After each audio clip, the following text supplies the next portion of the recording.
Actually చెప్పాలంటే స్ట్రోక్ని మనం disease అనే కంటే కూడా ఏదో న్యాచురల్ ప్రాసెస్ అని కూడా అనొచ్చు.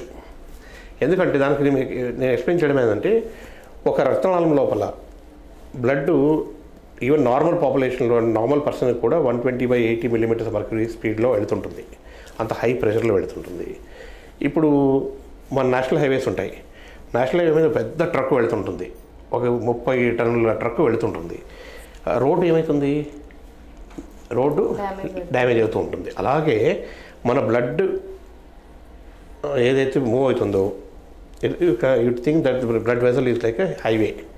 దాని మీద బ్లడ్ అంత హై ప్రెషర్తో వెళుతుంది కాబట్టి అది లోపల ఉన్న పొరలు డ్యామేజ్ అవుతుంటాయి. 3 పొరలు ఉంటాయి. లోపల ఉన్న దాన్ని ఎండోథెలియల్ లేయర్ అంటాము, సెకండ్ లేయర్ని మీడియా అంటాము, థర్డ్ లేయర్ని అడ్వెంటీషియా అంటాము. ఈ 3 లేయర్స్లో most important layer is the endothelial layer. అంటే బ్లడ్కి ఈ చుట్టుపక్కల ఉన్న ఈ గోడకు మధ్యలో ఎండోథెలియం లేయర్ అనేది ఒక బ్యారియర్ అనమాట. ఎప్పుడైతే ఎండోథెలియల్ లేయర్ డ్యామేజ్ అవుతుందో ఆ చుట్టుపక్కల ఉన్న మిగతా పొరలకి బ్లడ్కి కాంటాక్ట్ వస్తుంది.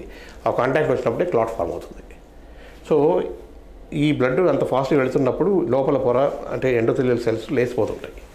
కానీ ఇమ్మీడియట్గా బాడీ విల్ బి అంటే దాన్ని మళ్ళీ రిప్లేస్ చేస్తూ ఉంటుంది అనమాట, రిపేర్ చేసేస్తుంటుంది. సో యాజ్ వి ఏజ్ ఏమైపోతుందంటే ఈ రిప్లేస్మెంట్ స్లో అయిపోతుంది. ఏజ్ అవుతూ స్లో అయిపోయి ఒక 100 సెల్స్ లేసిపోయాయి అనుకున్నాం. 100 సెల్స్ రీప్లేస్ కావాలి. కానీ 100 సెల్స్లో 90 రీప్లేస్ అయ్యాయనుకోండి, 10 సెల్స్ రీప్లేస్ కాలేదనుకోండి, అక్కడ గ్యాప్ ఏర్పడుతుంది. ఆ బ్లడ్ అప్పుడు ఆ కింద ఉన్న సబ్ ఎండోథెలియల్ టిష్యూస్తో కాంటాక్ట్లోకి వచ్చినప్పుడు క్లాట్ ఫార్మేషన్ అవుతుంది. అక్కడ కొలెస్ట్రాల్ డిపాజిట్ అవుతుంది, కాల్షియం డిపాజిట్ అవుతుంది. అలా దాన్ని అథెరోస్క్లెరోసిస్ అంటాం. అథెరోస్క్లెరోటిక్ చేంజెస్ వస్తుంటాయి అన్నమాట. సో ఇది ప్రతి మనిషికి, ప్రతి జీవికి ఇది అవుతుంటుంది. ఎందుకంటే phenomena same. Blood is going at very high speed and లోపల ఉన్న లేయర్స్ డ్యామేజ్ అవుతూ ఉంటాయి, అది రిపేర్ అవుతుంటుంది. రిపేర్కి డ్యామేజ్కి there should be a balance. ఎప్పుడైతే ఈ బ్యాలెన్స్ కోల్పోయి రిపేర్ స్లో అయిపోయి డ్యామేజ్ ఎక్కువ అవుతుందో అప్పుడు మనకు అక్కడ క్లాట్ ఫార్మేషన్ కానీ అథెరోస్క్లెరోటిక్ చేంజెస్ రావడం కానీ సడన్గా మూతపడిపోవడం కానీ బ్లడ్ సప్లై ఆగిపోవడం కానీ జరగవచ్చు. సో ఇది నార్మల్గా ప్రతి మనిషికి 70, 80, 90 ఇయర్స్ తర్వాత జరగాలి ఈ ప్రాబ్లం.